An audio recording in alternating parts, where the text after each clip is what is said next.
I am continuing my reading. What I'm doing in this series is to read through the entire standard works of the Church of Jesus Christ of Latter-day Saints. This consists of the Bible, the Book of Mormon, the Doctrine and Covenants, and the Pearl of Great Price.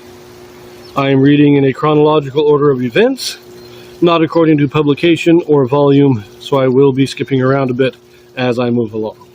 We continue with Omni now. In our last video, we read the beginning of Amaleki's record and the discovery of Zarahemla. When Mosiah fled at the word of the Lord, they discovered the land of Zarahemla.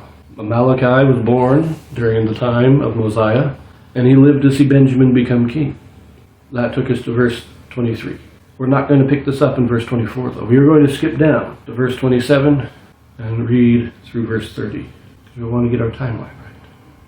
And now I would speak somewhat concerning a certain number who went up into the wilderness to return to the land of Nephi. For there was a large number who were desirous to possess the land of their inheritance. Wherefore they went up into the wilderness, and their leader being a strong and mighty man, and a stiff-necked man, wherefore he caused a contention among them. And they were all slain, save 50 in the wilderness, and they returned again to the land of Zarahemla. And it came to pass that they also took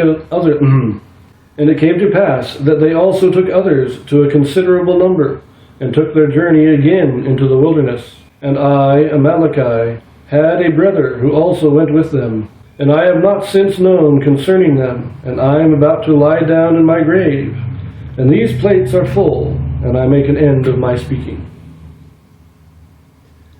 So why do I read this next, instead of reading what he says about King Benjamin? Because if we look at our timeline, especially Mosiah will make this more clear as we get into Mosiah, but the people of Zeniff, this story of the people going away, this is the story of Zeniff. And we get their story in the book of Mosiah. But they leave around the year 200 BC.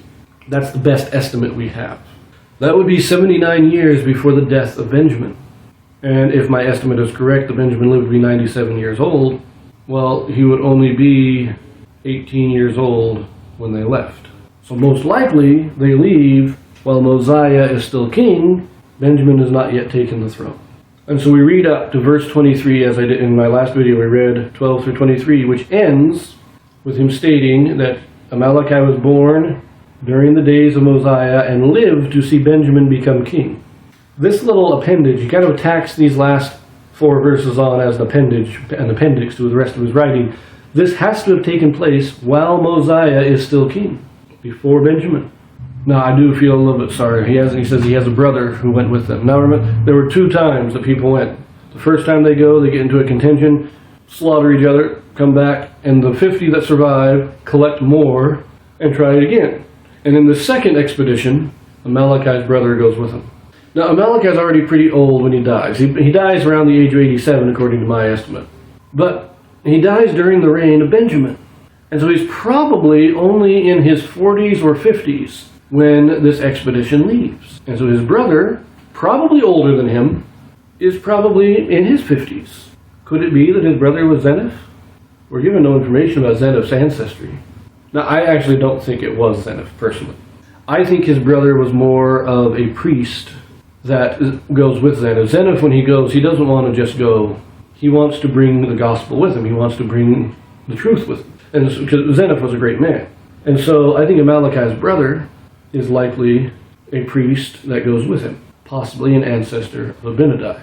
These are all just speculations, of course. This is just thoughts. But I do feel you feel a little sorrow there for Amaleki. He's old, he's in his mid to late 80s. He's just writing his last piece of his record. And his last word is, I miss my brother.